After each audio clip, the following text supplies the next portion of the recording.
یک ضربه اولی وای خدا چه ضربه خطر از بازیکن تیم منتخب شهر بزرگ. واقعا قابل ستایش است این بازیکن.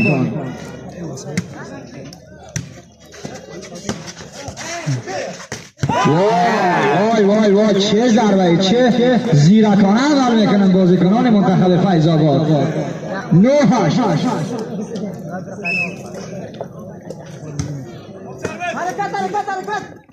وای خدا چه ضربه بود. خیلی خیلی ضربه عالی. انقدر واقعا خوبی که اصلا راهشو گم کرد. یک پاسوی سرخ در لب سرک احساس شده لطفاً همون را از کنار سرک دور کنید که تا موترها عبور و مرور کنند وگرنه پنچر بشه. یک پاسوی سرخ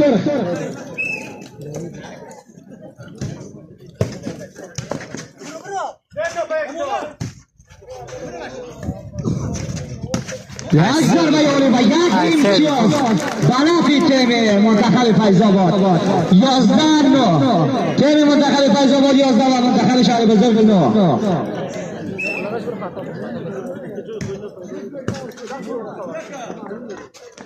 وای چه ضربه بود چه ضربه عالی. با دست مدافع برخورد میکنه و یک امتیاز و به نفع تیم منتخب شهر بزرگ. 10-11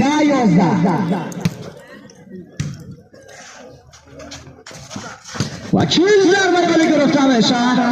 پاس میشه و باز هم ضربه ای که به جال برخورد میکنه. 12-10